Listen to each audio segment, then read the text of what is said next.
tere! Me jätkame nüüd oma virtuaalset reisi Süüria religioossel maastikul. Sügisel me käsitlesime nii-öelda sissejuhatuslikke teemasid, geograafiat, ajalugu, etc. Ja nüüd on aeg minna juba konkreetselt usundite juurde. Ja nii nagu Liibanoni ja nagu Püha Maagi puhul ma alustan kõige vanemast abrahamlikust usundist, see tähendab judaismist. Vaatleme judaismi Süürias, siis kristlust ja lõpuks islamit, veel ütleme islami osas veel kõige viimasena vaatleme neid islami sekte, neid suhteliselt huvitavaid sekte, mida vähe teatakse, ismailiite ja eriti alaviite. Vaatleme selle rea lõpus. Niisiis judaism Süürias. Kui peaks piirduma sellega, et judaismi olukord tänapäeva Süürias, siis selle peale kuluks üks lause umbes, et praktiliselt ei olegi judaiste. Seal on, mõned ütlevad, et on seitse juuti olemas, teised ütlevad, et 6 juuti.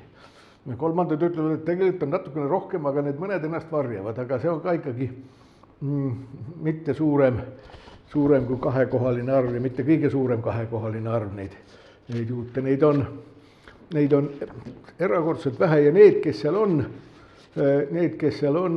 need on minust vanemad, need on minust tublisti vanemad, nii et sisuliselt seal praegusel Süüria usulisel maastikul praktiliselt ei ole judaismi enam, aga on olemas judaismi jäljed, judaismi mälestised ja natuke ma nendest jälgedest ja nendest mälestistest ja mälestustest räägiksingi täna.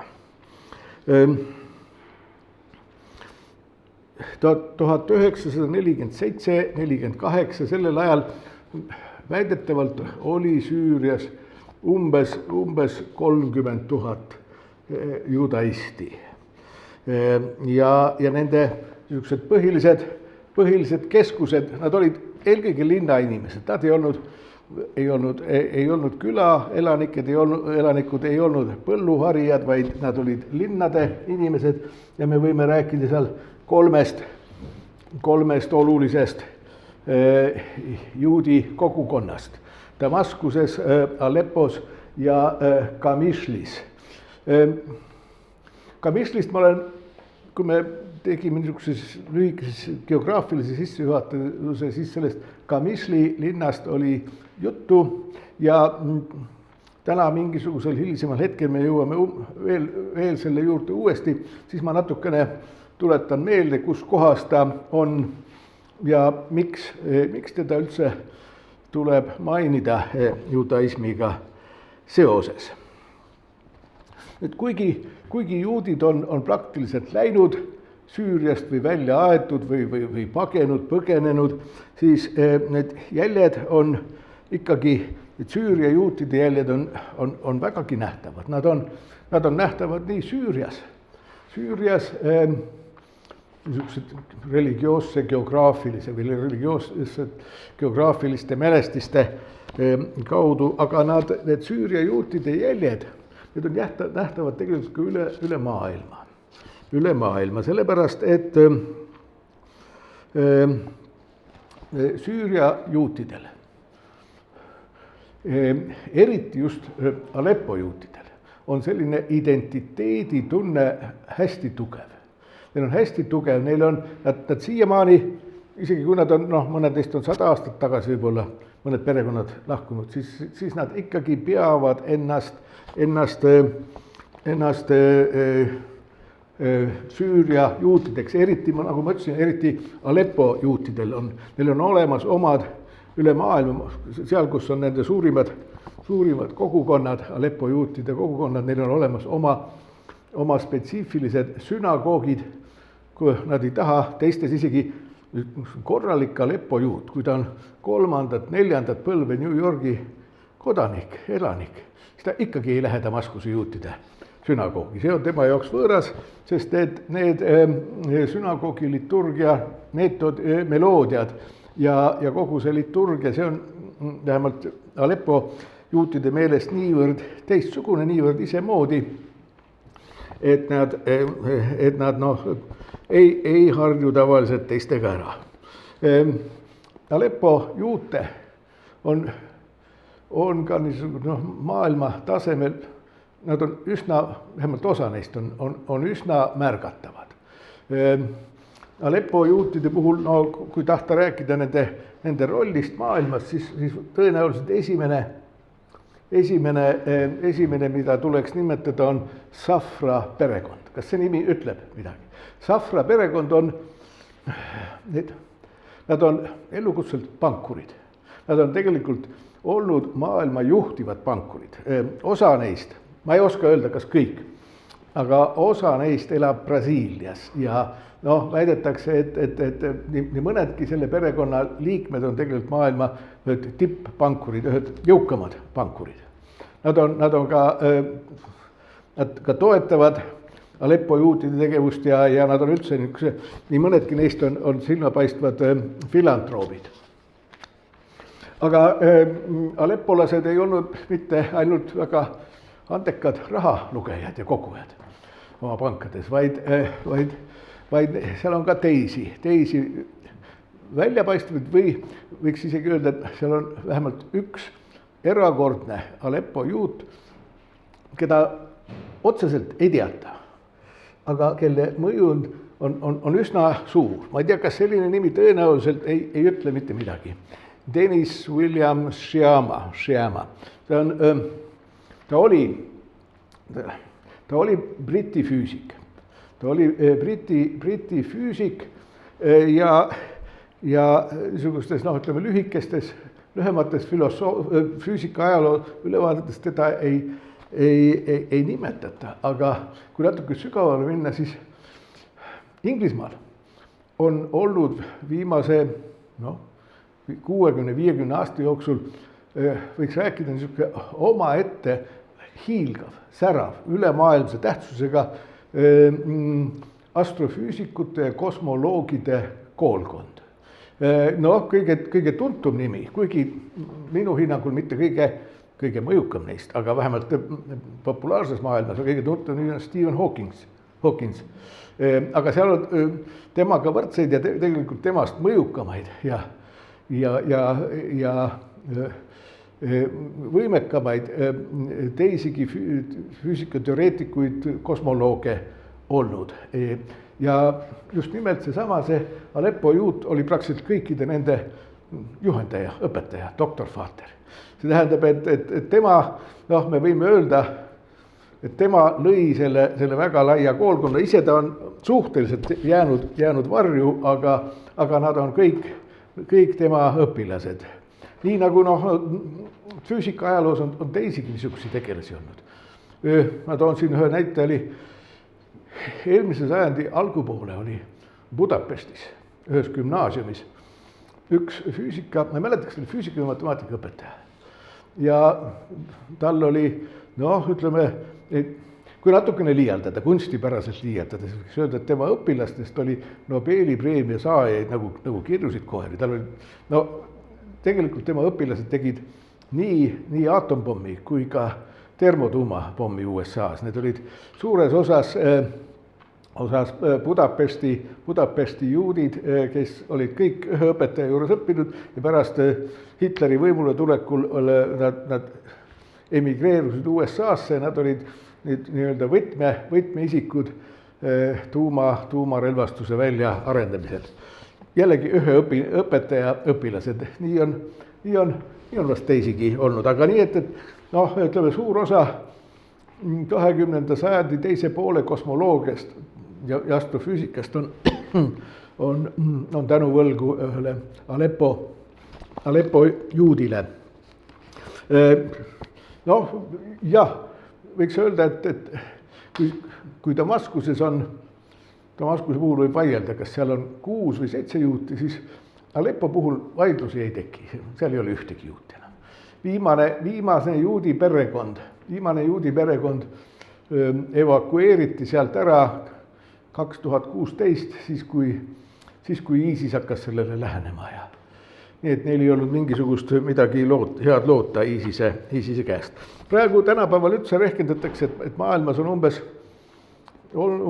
300 000 juuti, kelle esivanemad on pärit Aleppost. Neist kõige rohkem on Iisraelis on üle 100 000, Ameerika Ühendriikides on kuskil 75 000, aga neid on ka päris palju Argentiinas ja Suurbritannias ja mitmetes, nad on niimoodi hajutatud mitmetesse Ladina-Ameerika riikidesse. Juudid Süürias, kindlasti me teame, et nad olid seal Rooma ajal. Üks juut on isegi teada, nimepidi, Saulus või Paulus, kes on Uut Testamenti lugenud, see teab tema reisist Damaskusesse, aga üsna tõenäoliselt, vähemalt juutluse enda traditsioonid ja Vana Testament ka vihjab sellele, et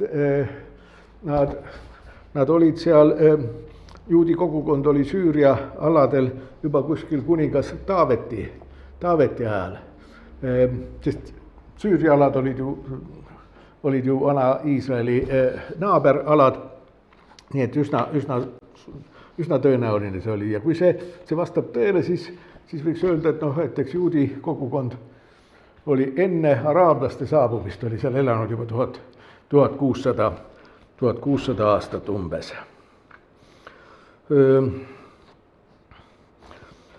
Ristisõdade aegadel saabus sinna uusi juute Terra Sanctalt, kes pagesid ristisõdijate eest ja neil on suhteliselt vanu andmeid sealse juudi kogukonna, Süüria juudi, eriti Damaskuse juudi kogukonna kohta ühelt niisuguse mehelt nagu Tudela Benjamin. Ma ei tea, kas see nimi ütleb midagi.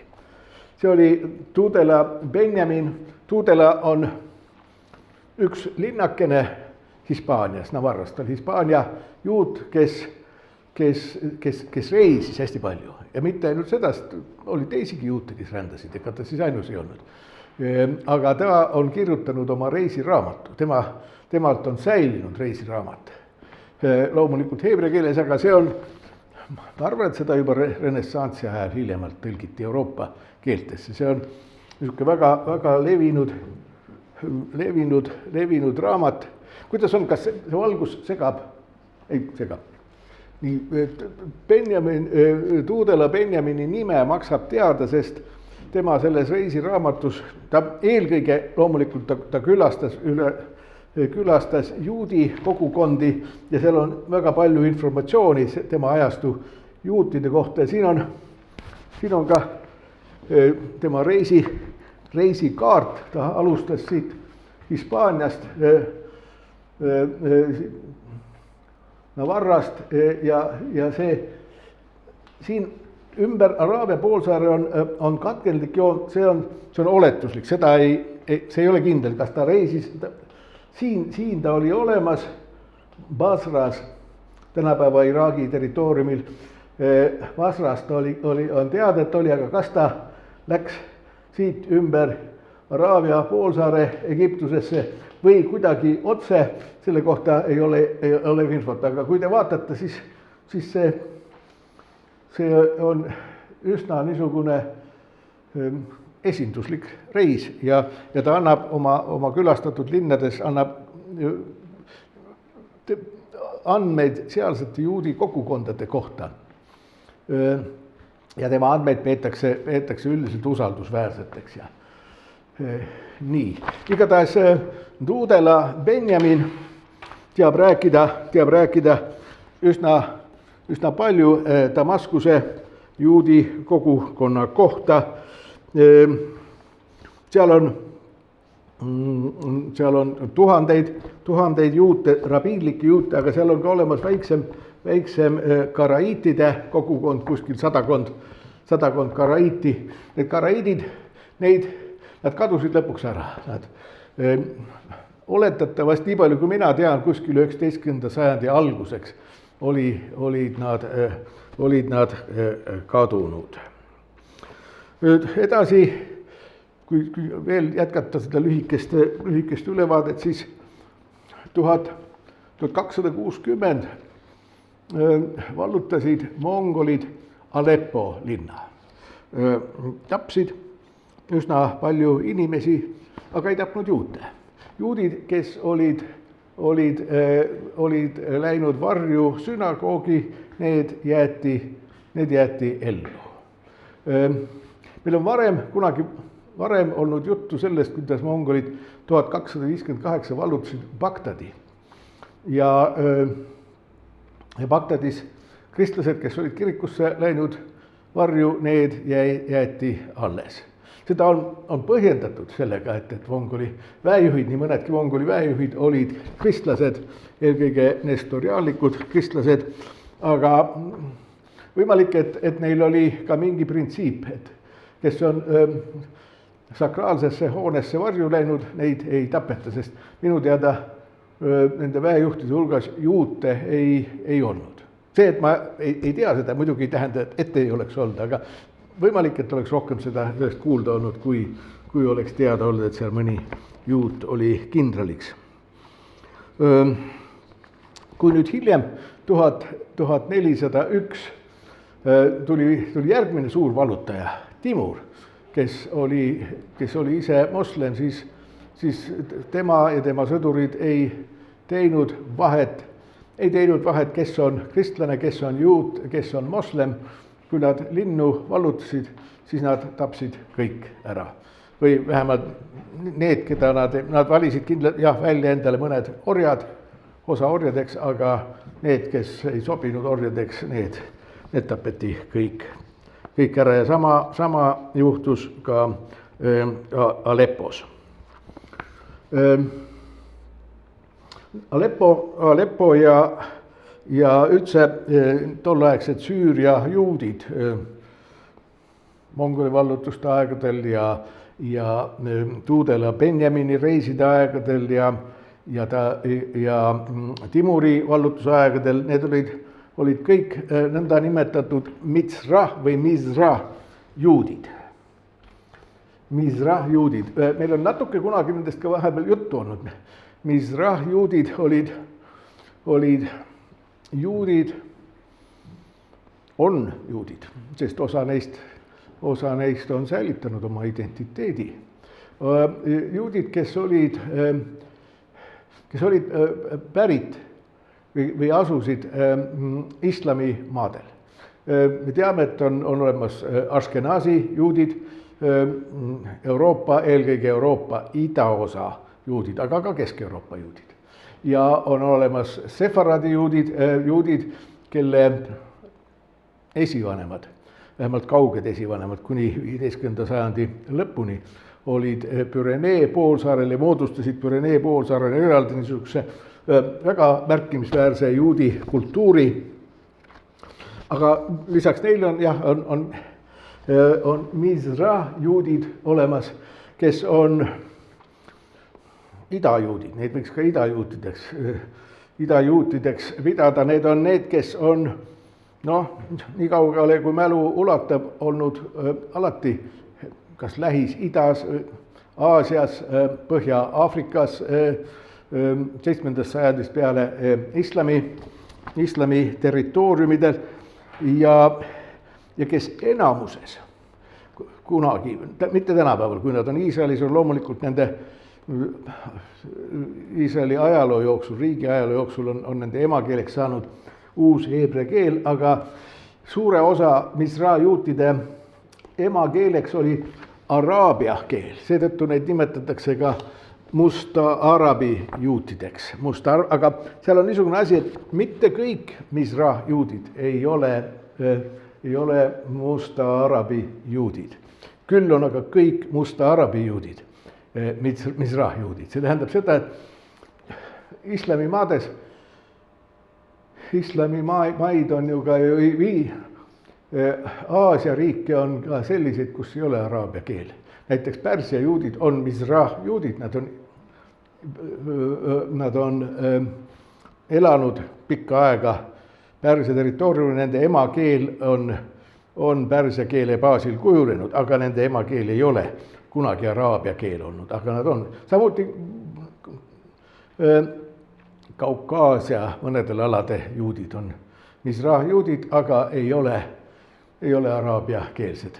Eraldi problemaatiline on muidugi India juutidega, kas nad on Mizrah juudid või mitte, sest suurem osa neist ei ole islami territooriumid, on hinduistlike territooriumidel elanud. Aga jah, need vanad Süüria juudid olid araabia keelsed, me võiksime öelda, et nad olid alati seal elanud, ei ole teada, et need Mizrah juudid oleks sisse rännanud Süüria aladele, aga siis, kui väga kristlikud kuningad ja kuningannad Pürenee poolsaarel juudid välja saatsid, hiljemalt aastal, Hispaaniast vähemalt, hiljemalt aastal 1492 ja Portugalist mõned aastad hiljem, siis tuli, meil on sellest ka juttu olnud, tuli nii Süüria aladele kui ka mujale moslemite aladele tuli suur hulk sefaradi juute, nii et 15. sajandil, võib-olla natuke ka hiljem ja natuke varem, tuli ka Süüria aladele uued juudid, sefaradi juudid, kelle emakeel oli ladino, see tähendab hispaania keele põhjal tekkinud sefaradi juutide keel ja võttis ikka üsna pikka aega, enne kui need kaks juutide kihti, Mizrah juudid, kes olid seal igavesest ajast peale elanud, alati elanud, ja uued sefaradi juudid, kui nad enam-vähem integreerusid, enam-vähem kokku sulasid. Aga üldiselt võiks öelda, et paljudes asjades jäid domineerima sefaradi juudid, kes juba saabudes olid sotsiaalselt olid nad nagu võiks öelda kõrgemal seisvad kui Mizrah juudid. Need olid eelkõige väga edukad kaupmehed, õpetlased, rabid, arstid, juristid, etc. Ja see kant, kus nad tulid Pürenee poolsaarelt, oli islami tsivilisatsioon või vähemalt see osa sealsest tsivilisatsioonist, millest sefaradi juudid olid osalenud, see oli ikkagi palju elitaarsem kui Süüria Mizrah juutide, kelle puhul muidugi ei saa öelda, et nemadki oleks harimatud olnud, neil oli oma traditsioonid olemas, nad olid ka kaupmehed ja mingil moel edukad oma ühiskonnas, aga sefaradi omad olid sotsiaalses mõttes kõrgemad. Vähemalt esialgu nad olid kõrgema staatusega. Neil oli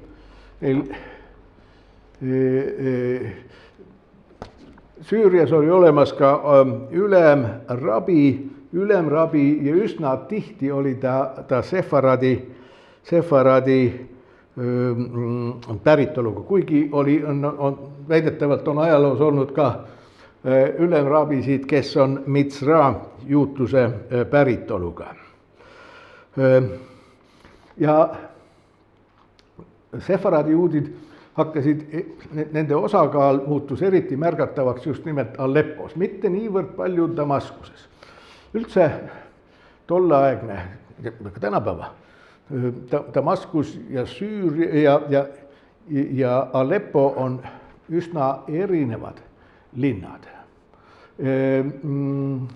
Ja vähemalt ajaloos oli, võiks öelda, et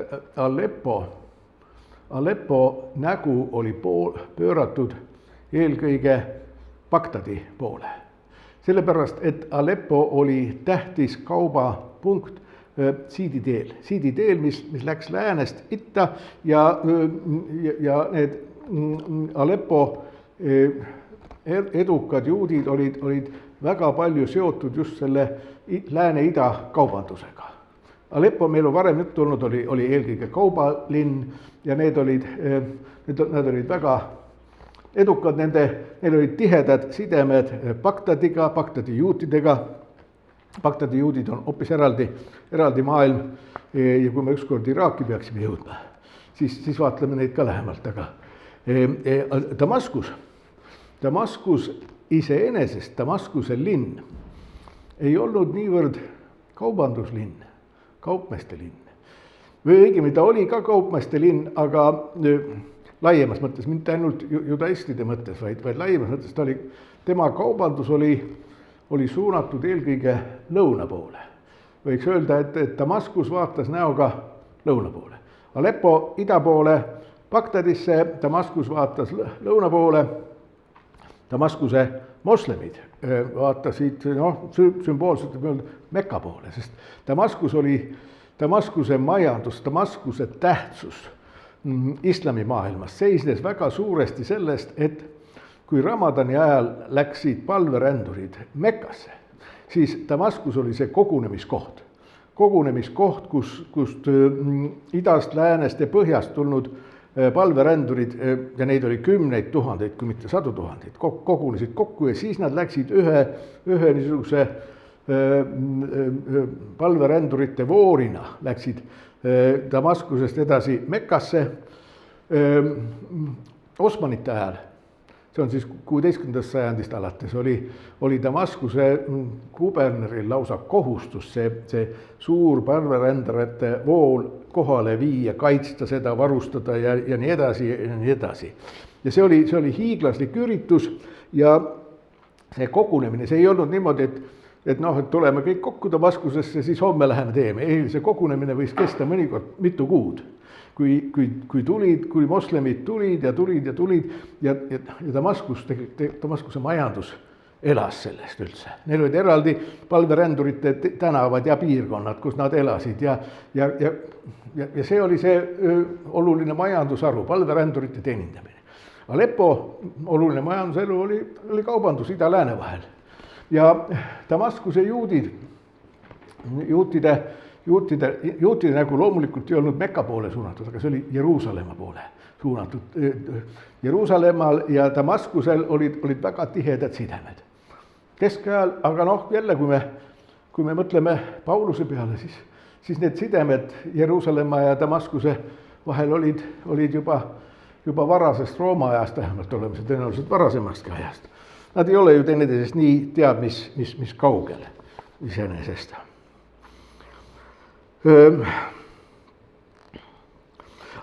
Aga siis, kui sefaradi juudid saabusid Süüriasse põgenikena, rikaste põgenikena, kes tõid uut kultuuri Süüria juutkonda ja kes arendasid võimsalt edasi majandust, siis tuli veel üks grupp juute. Need olid Sitsiilia juudid. Sitsiilia, neid vist ei saa, ma ei ole vähemalt kuskilt lugenud, et neid peetaks sefaradi juutideks. Aga nende saatus oli natukene sefaradi juutide saatusega seotud või sarnane, sellepärast et tollel ajal, kui sefaradi juudid pagendati Pürenee poolsaarelt, Sitsiilia kuulus samuti Hispaania kuningale. Ja selle sama otsusega saata ära välja Pürenee poolsaare sefaradi juudid, sama otsusega otsustati välja saata ka Sitsiilia juudid. Nii et tuli Süüriasse veel üks natuke isemoodi juutide grupp, Sitsiilia juudid. Alguses Sitsiilia juudid, nad põgenesid, kui nad Sitsiiliast välja aeti. Tõsi, nad oleks võinud sinna jääda, kui nad oleks kristlasteks hakanud. Aga mingi osa Sitsiilia juute hakkas ka kristlasteks, aga enamus mitte, nad läksid Naapolisse, Naapoli kuningriiki ja esialgu neid võeti Naapolis hästi vastu, aga siis saabus Naapolisse epideemia, mis murdis palju inimesi maha. Ja kus epideemia on, siis loomulikult on juudid süüdi selles, nagu igasugustes muudeski hädades. olgu looduslikes või mitte. Ja et nad pidid Napolist ka jällegi põgenema. Kuulu jutt on, ma ei tea, kas see on õige või mitte, aga igatahes niisugune jutt on, et niisugune kuulus toit nagu pitsa, see on tegelikult Sitsiilia juutide toit. Ma mõtlen, ma ei oska seda kontrollida, ma ei tea isegi, kuidas seda kontrollima peaks seda, aga sellist juttu ma olen igatahes kohanud. Nii et terve Eesti rahvas siin, või vähemalt suur osa Eesti rahvast hindab üsna kõrgelt Sitsiilia juutide panust meie toidukultuuri tänapäevasesse.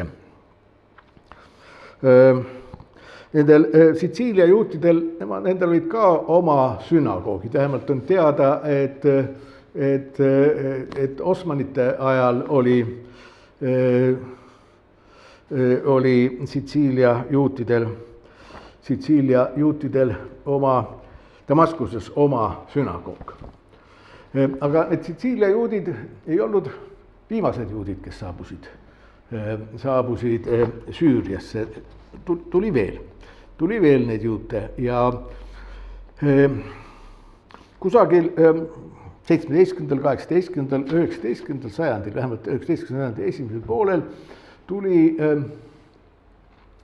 tuli veel Itaaliast ja mujaltki Lääne-Euroopast tuli juute, kelle esivanemad tõenäoliselt olid kunagi olnud ka sefaradi juudid ja Pürenee poolsaared pagenud, aga nad olid juba kodunenud Itaalias ja mujal Lääne-Euroopas ja nad tulid mitte põgenikena Süüria aladele, vaid nad tulid kaupmeestena, sellepärast et veel 17., 18.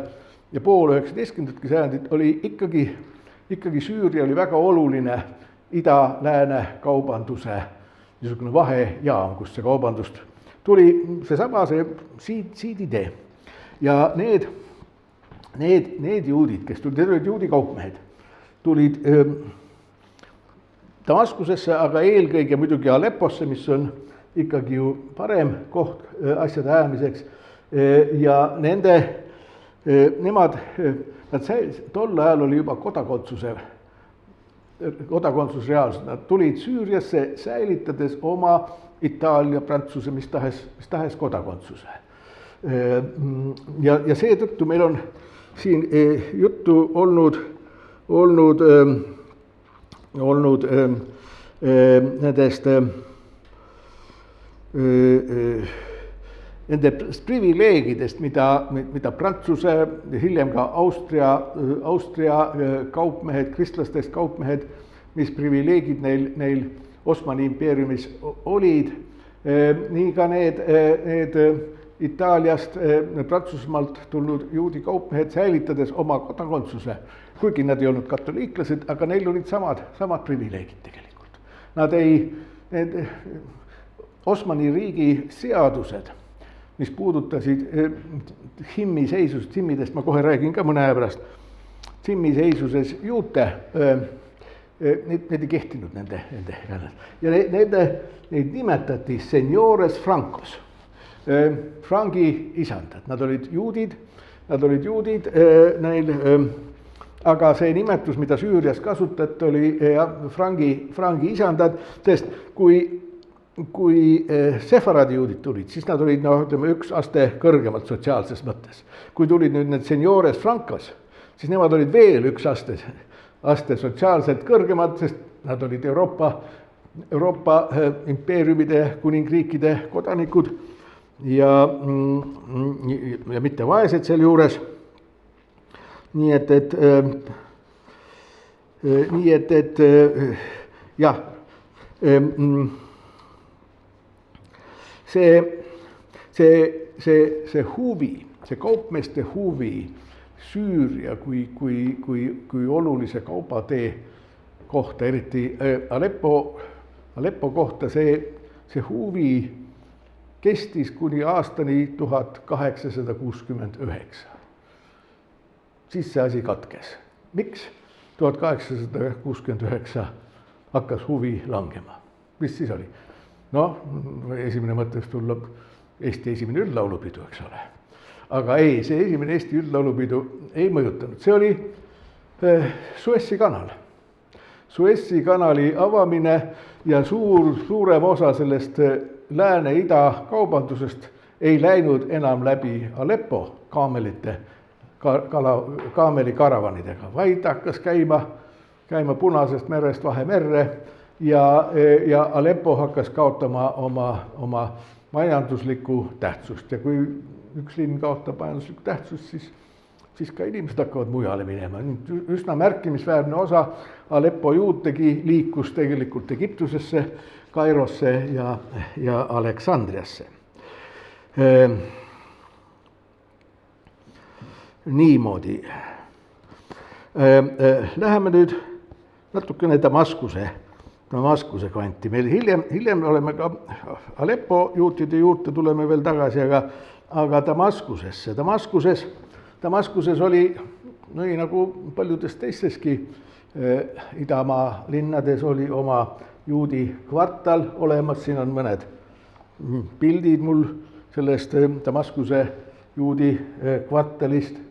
Seal oli minu info kohaselt oli seal 3 kvartalit, erinevalt näiteks erinevalt Jeruusalemmast, kus oli 4 suurt kvartalit. Seal oli kristlaste kvartal, juudi kvartal ja moslemi kvartal oli Damaskuses. Ja see on üks maal 19. sajandi teisest poolest juudi kvartali sisehoovi. Need on need tüüpilised niisugused idamaa majad väljast, kui te tänaval liigute, siin on täiesti mitte midagi ütlevad seinad. Araablaste mõnedes piirkondades, näiteks Marokos on niimoodi, et üldse aknaid väljapool ei ole. Ja kui te Maroko linnas liigute, siis te võite näha, et selles piirkonnas, kus on aknad väljapoole olemas, see ei olnud araablaste piirkond, et see oli juudi kvartal. Sest juudid tegid endal, nagu siingi vist oli näha,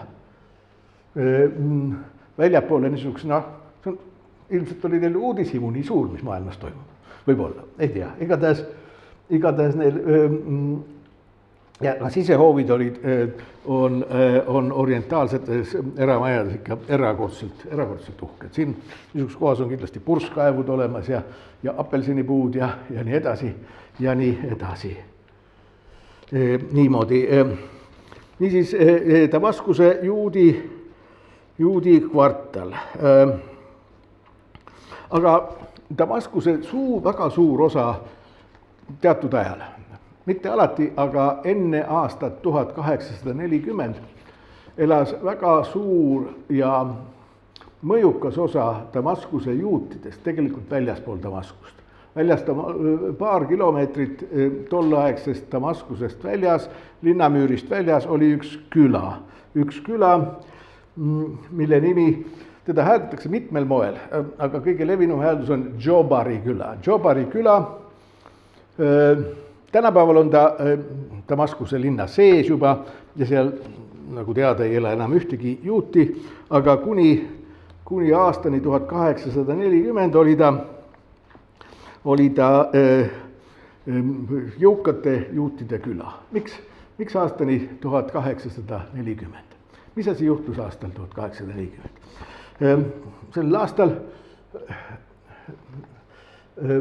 Selle aasta puhul räägitakse Damaskuse afäärist 1840. Võite isegi entsüklopeediatest leida.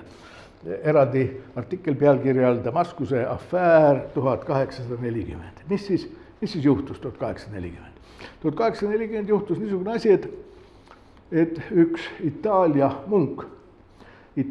munk koos oma teenriga läks kaotsi Damaskuses. Ja viimane koht, kus teda olevat nähtud, oli juudi kvartal. Ja kohe hakkasid liikuma jutud, et juudid on ta tapnud ära.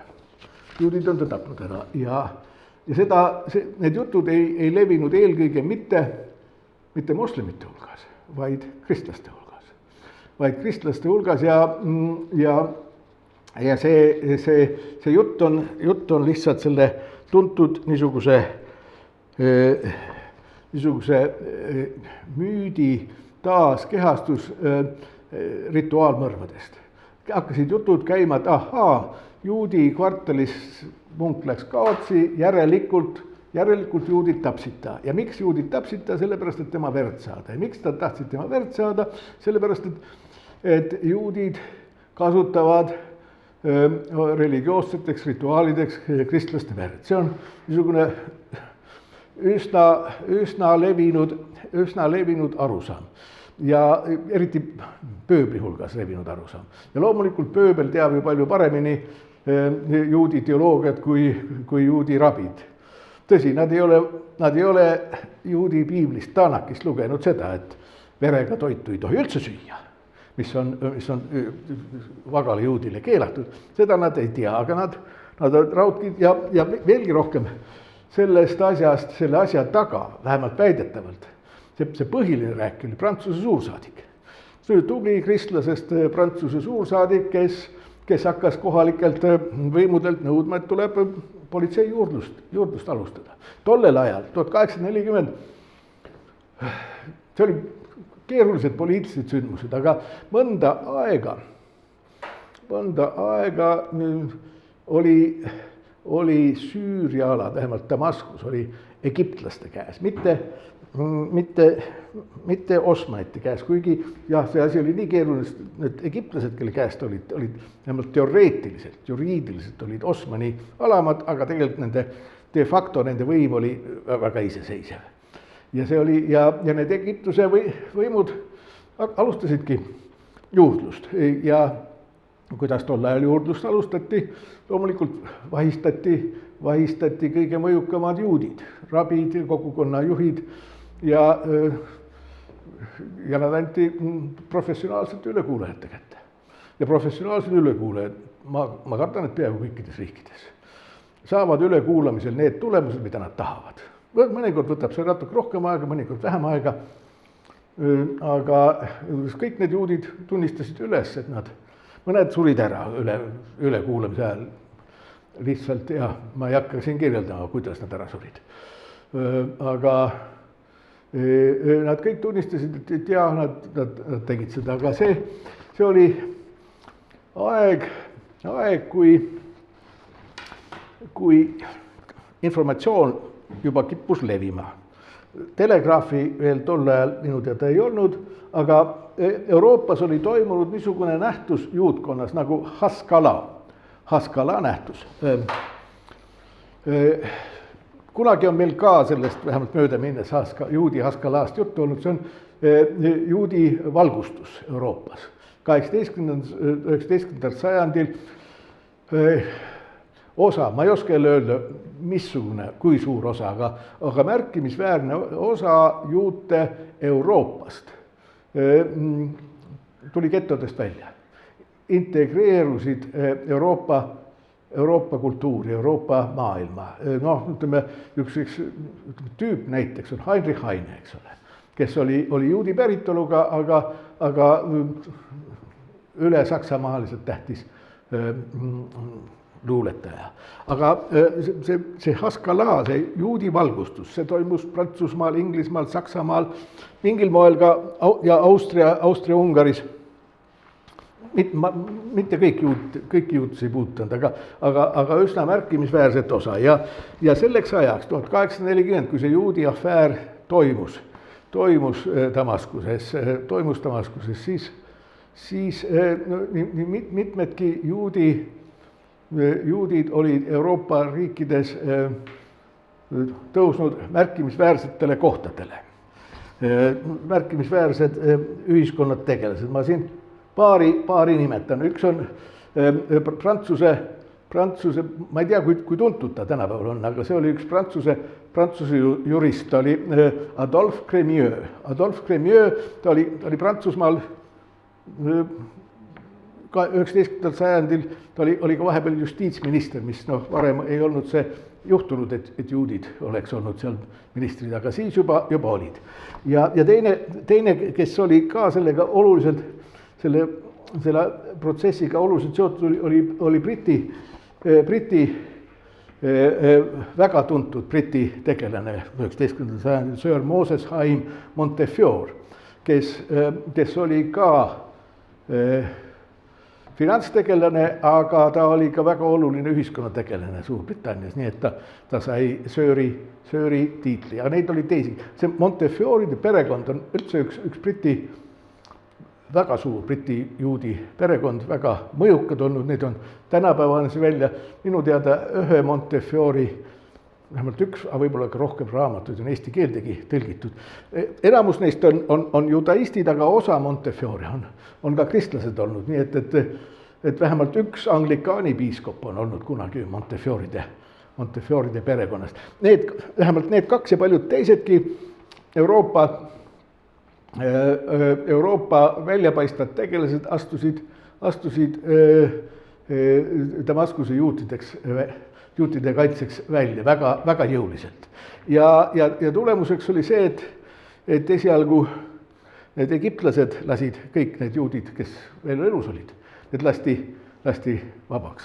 Ja siis, kui Osmanid uuesti Damaskuses võimu võtsid, siis kaotati kõik need süüdistused nende vastu ära ja seda püüti see asi üldse unustuse hõlma saata. Ja minu teada nii mõnedki kohalikud võimumehed said üsna rängalt karistada niisuguse asja eest. Aga see ettekujutus juudi rituaalmõrvadest, see ei kadunud kuskil, ta ei ole tegelikult siiamaani kadunud ära, teda võib aeg-ajalt siin ja seal kohata. Ja nagu ma ütlesin, olid vähemalt selle 1840. aasta sündmuste afääri ka selja taga väga suuresti kristlased, sest et see müüt ise on kristlikust maailmast pärit ja kristlaste käest moslemite maailma jõudnud. Ja see eraldi omaette märkimisväärne veidrus on see, et kunagi väga ammu, 1500 aastat tagasi kasutati seda sama müüti kristlaste vastu.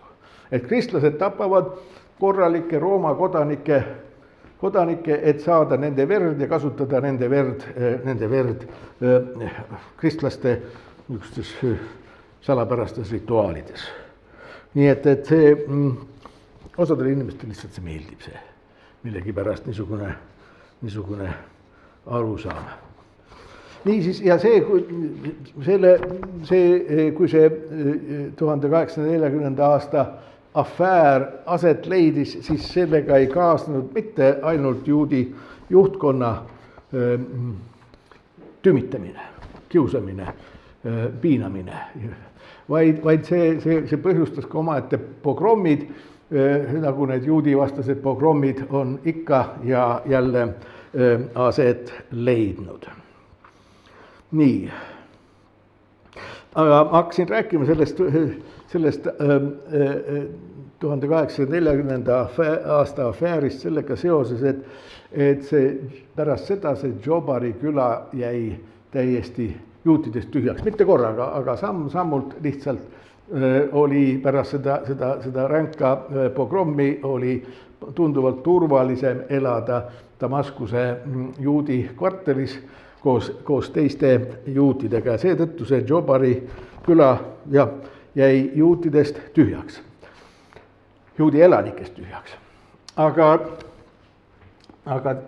seal oli üks väga oluline asi selles külas, see oli Eliyahu Hanavi sünagoog Jobari külas. Eliyahu Hanavi sünagoog. Eliyahu on Elia sünagoog. Hanavi on heebrea keeles prohvet tegelikult. Artikliga H ja Navi või vana häälduse järgi Nabi, prohvet Elia sünagoog ja vähemalt Süüria juudid või Süüria päritoluga juudid usuvad, et see koht oli koht, kus prohvet Elia ennast varjas. Seal oli, selle sünagoogi all oli koobas ja seal ta olevat varjanud ennast ja seal olevat ta ka salvinud oma järeltulijaks prohvet Elisa. See on vana testamendi prohvetid, Elia, ja nad ei ole kirjaprohvetid, nende raamatud ei ole olemas, aga nad on Iisraeli varasemas religioosses ajaloos väga olulised prohvetid. Elia ja tema õpilane, prohveti õpilane, tema järglane prohvet Elisa.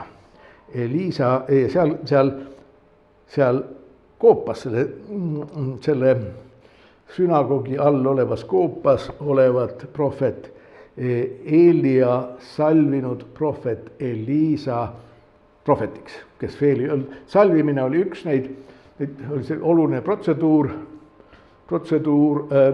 prohveti ameti üleandmisel. Üldse Vanas Testamendis on 3 tegelast, keda salvitakse ametisse. Prohvetid olid salvitud. Keda seal veel salvitakse? Preestreid salvitakse, juudi preestrid, õigemini Iisraeli preestreid salvitakse. Ja 3. on, keda salvitakse, on kuningas. Iisraeli kuningaid salviti ka ametisse. Ja need 3 ametit, see on kristlikus teoloogias on see üle võetud. Kristuse 3 ametit.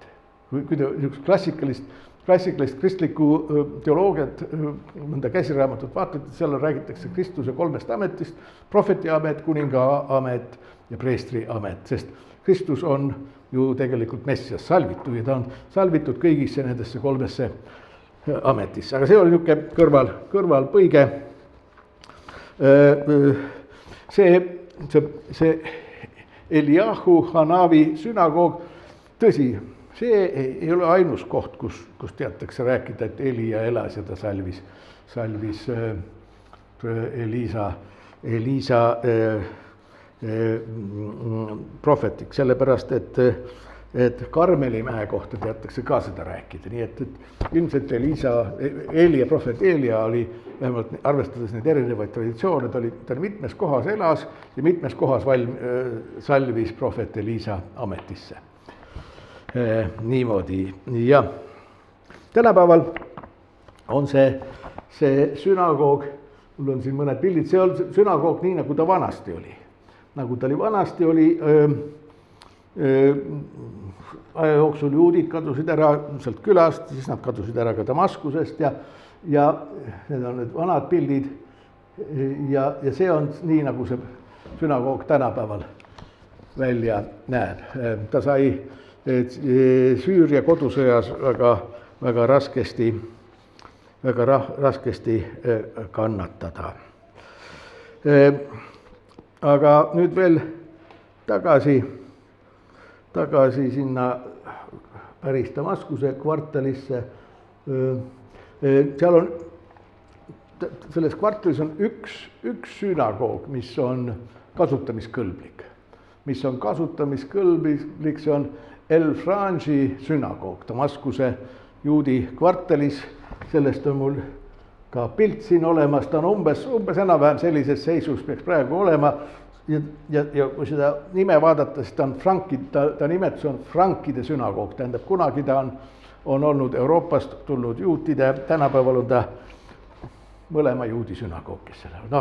Ma natuke liialdasin, tegelikult on neid võib-olla 10 neid tavaliselt täis ei saa 10 meest sinna. Aga ja loomulikult ei ole neil rabi olemas. 92. aastal toimus Süüria valitsuses, siis oli veel Hafez al-Assad oli veel võimul. Kas tema meeleparandus või Süüria valitsuse meeleparandus või mingi kavalkäik, igatahes juutide olukorda muudeti leebemaks, seisus leebemaks ja pärast seda, siis kui tol ajal olevat olnud Damaskuses veel 4000 juuti, 1992. Aga 1992 Süüria valitsus ütles, et olgu, kui te tahate, te võite ära minna Süüriast. Enne seda ei lubatud juutidele ametlikult lahkuda. Neile öeldi, et te võite ära minna, Iisraeli ei tohi minna, USA-sse võite minna. Peaaegu kõik, suurem osa läkski ära, osa läks, nad läksid kõik kas USA-sse või Euroopasse, osa tuli ringiga Iisraeli, osa jäigi. Aga siis sellest ajast peale on lubatud, muidugi enne seda kodusõda ajal olid olukorrad palju keerulisem, aga aeg-ajalt käis üks Istanbuli rabi, käis seal teenistusi pidamas, aga noh, tänapäeval ka nüüd viimase aasta jooksul on tegelikult, vähemalt ma tean, et vähemalt üks Ameerika rabi on seal käinud teenistust pidamas. Need on vist kogudusega kaasa võtnud, et vähemalt 10 meest oleks kohal. Need on ka Ameerikast tulnud. Nii, see on see El Farangi sünagoog tänapäeval niimoodi. Ja ta on viimane sünagoog Süürias, mis on veel kasutatav sünagoog, mis on enam-vähem korras. Ma olen kuskilt YouTube'ist leidnud ühe videoklipi, see oli 7-8 aastat tagasi tehtud, kus üks selles juudi sektoris elav juudi vanapaar, minust ikka tunduvalt vanemad, nendest, kuidas nad hooldasid seda sünagoogi, nad lasid need operaatori sinna sünagoogi ja nemad kahekesi siis olid nii-öelda, hooldasid seda sünagoogi niimoodi. Aga juutidel lakkumine, ma juba mainisin, et aasta 1869 oli niisugune üks murrangulisi aastaid või kus sissevoolu asemel hakkas toimuma juutide emigratsioon, juutide väljavool. Erinevatel motiividel on edaspidi 19. sajandi lõpp, 20. sajand, erinevatel motiividel on Süüriast lahkutud, kes on läinud paremaid teenimisvõimalusi otsima, kes on põgenenud tagakiusamiste ajal. Nüüd Prantsuse mandaadi ajal, mis toimis Esimese maailmasõja lõpust kuni Süüria iseseisvumiseni 1946, seal oluline sündmus oli see Qamishli linna rajamine. Ma näitan siin kaardi peal ka, et ajaloolised juudi keskused, eks ole, on Aleppo ja Damaskus, aga Qamishli linn on siin piiri peal, siin üleval Kirde-Süürias ja Prantsuse võimud rajasidki 20. aastatel, võtsid plaani rajada linna niimoodi niisuguse rehkendusega, et kaubanduse ja majanduse tingimused oleksid paremad kui siin üle piiri olevas Nusaybini linnas, Türgi linnas. Ja tõepoolest see hakkas toimima nii, et see Nusaybini linn, mis kunagi väga ammu kandis Nissibise nime.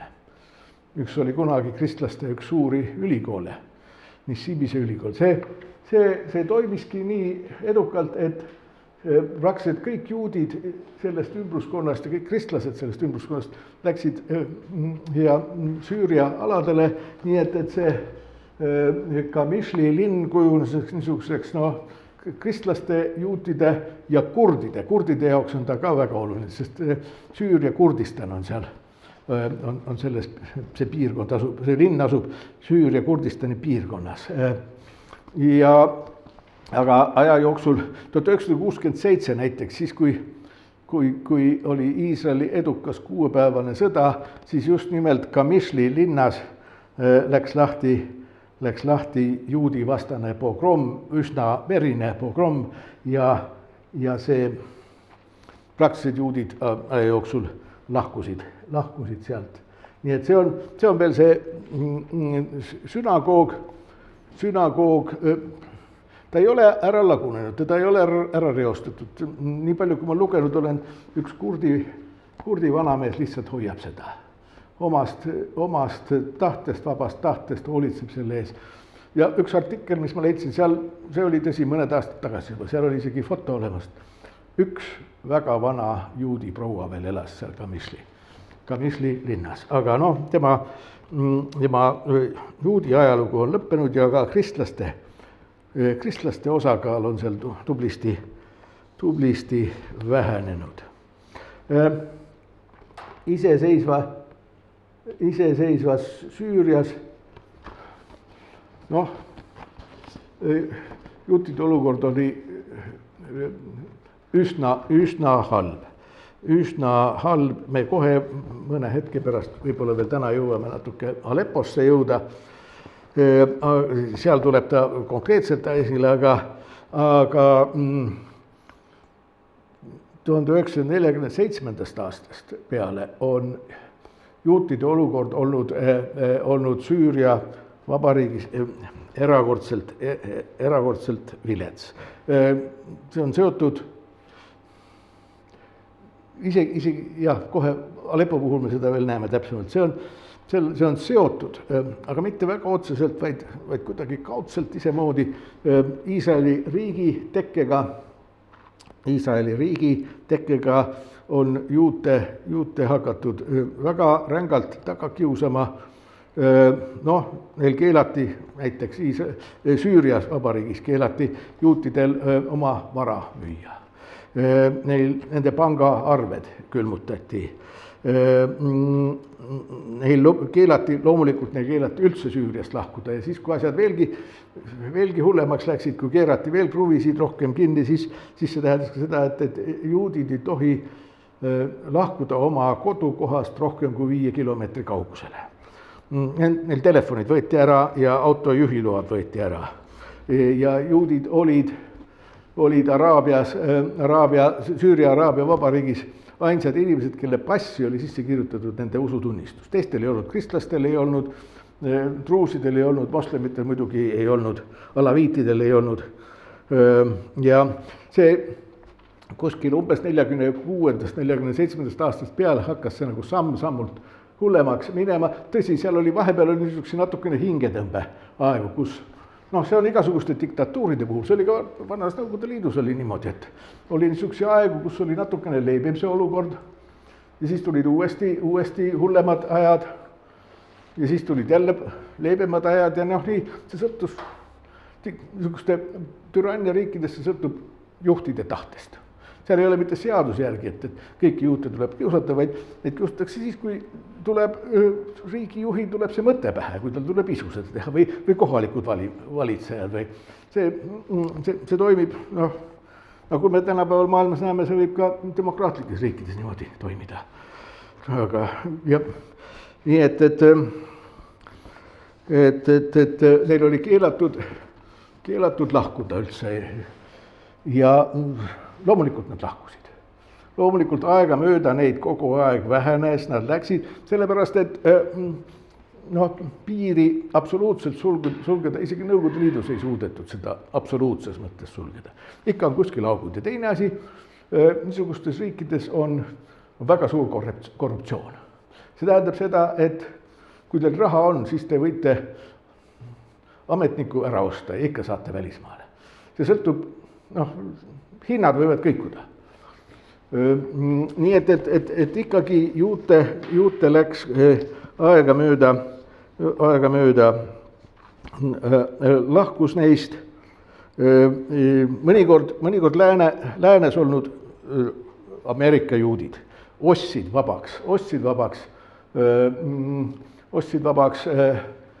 Süüria juute, eriti lapsi, et sealt välja tuua, jällegi Rumeeniast osteti vabaks, juute osteti vabaks, sakslasi osteti vabaks, ikka ostetakse vabaks niimoodi. See on kaup, mida saab raha eest osta.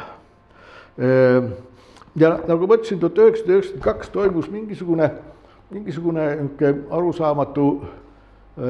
arusaamatu liberaliseerumine, igatahes al-Assadi perekond lubas juutidel lahkuda ja siis läkski need, kes veel olid jäänud Damaskusesse, Alepposse, nii et suurem osa läks ära.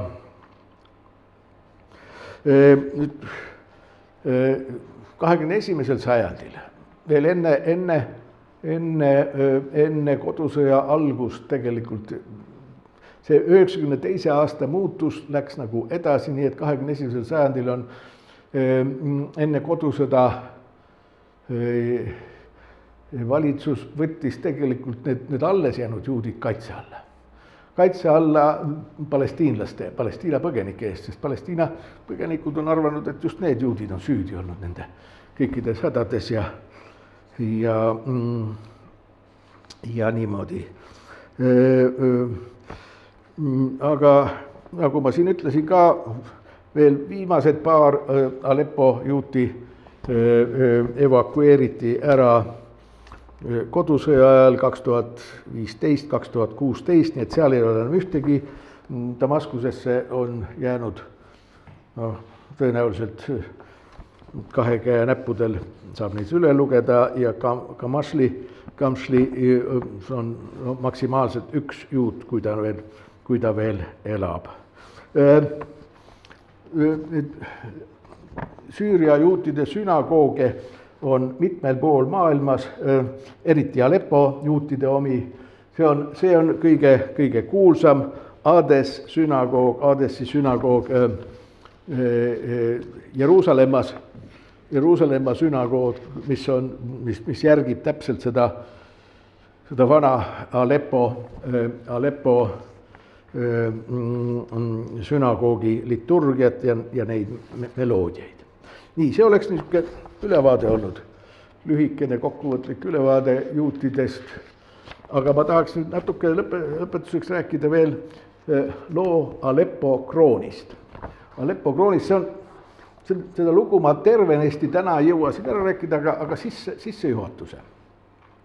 Meil on siin juttu olnud nõnda nimetatud Levandi linnadest, niisugused, mis on kirju, konfessionaalne, kirju usuline, sotsiaalne, rahvuslik pilt, et Lähis-Idas eelkõige, kuigi ka Vahemere lääneosas on neid linnu olnud ja Aleppo oligi üks niisuguseid Levandi linnu, kuigi ta polnud sadamalinn, aga seal ristusid kaubateed ja meil oli ka sellest juttu, et siin on oli väga vana juudi kogukond, mis oli omal moel integreerunud islami kogukonda, mitte sulandunud islamisse, vaid suutis nendega koos eksisteerida ja sealsed moslemid tahtsid koos eksisteerida juutidega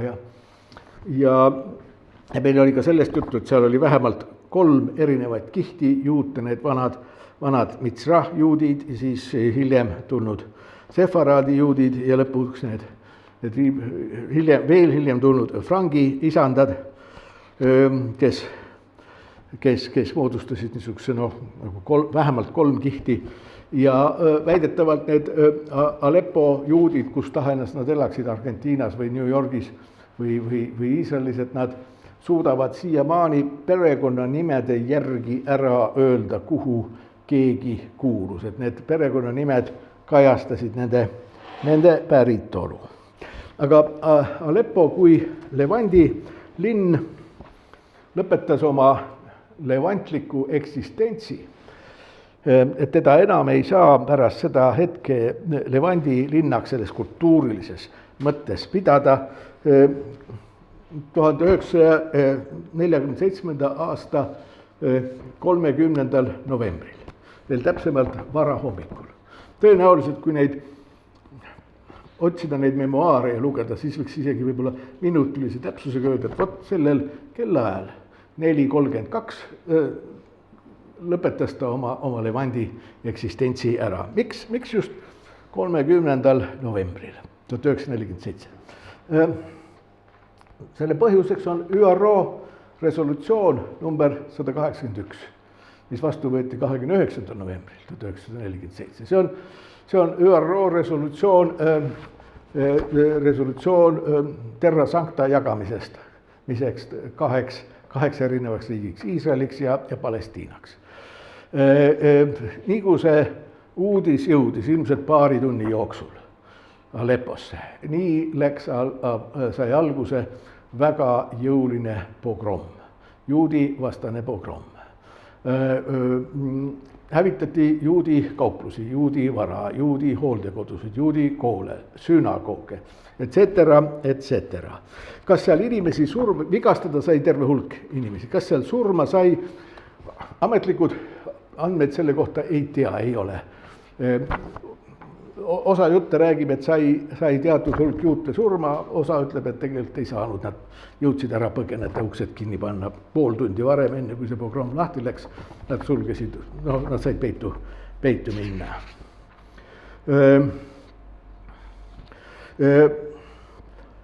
See on omal moel niisugune veelahe, see terve Aleppo ja Aleppo ajaloos. Iseenesest Aleppos ma pole lugenud, et ennem oleks pogromme olnud, aga tegelikult oli Lähis-Idas või terves islamimaailmas on varemgi neid olnud, et islamimaailm ei ole niisugune pogrommi vaba piirkond olnud, neid on Marokos olnud ja Palestiinas varem olnud ja Bagdadis olnud ja nii edasi. See on see pogromm, need pogrommid ja see konkreetne näide Aleppo pogrommist räägib ka seda, et see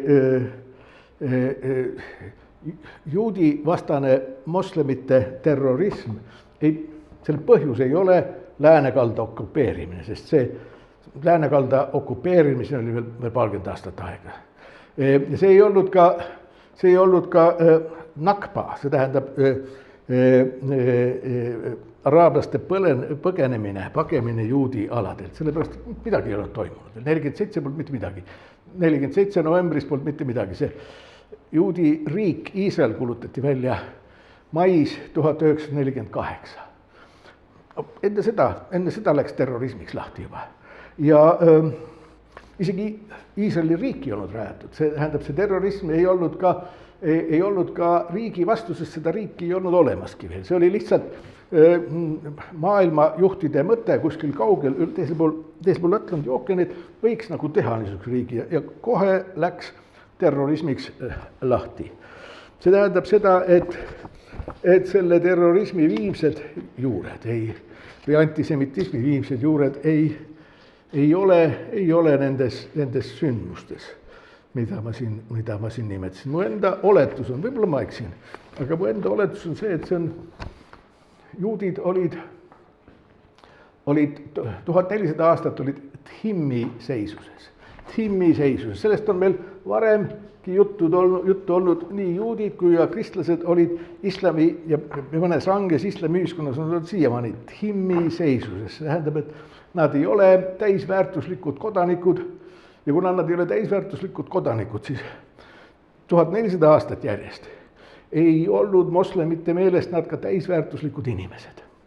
Ja kui nüüd ühel hetkel need mitte täisväärtuslikud inimesed justkui ka saavad endale oma maa, oma valitsuse, nad ei allu enam, siis minu interpretatsioon on, et siit tuleks otsida tegelikult moslemite nii-öelda üleväärsuskompleksi, nagu on olemas alaväärsuskompleks. Nii on olemas ka üleväärsuskompleks. Ja nii palju, kui ma olen lugenud ja kõrvalt vaadanud, see ei ole muidugi, ma võin siin eksida seda, aga mulle tundub, et see moslemite üleväärsuskompleks on üks oluline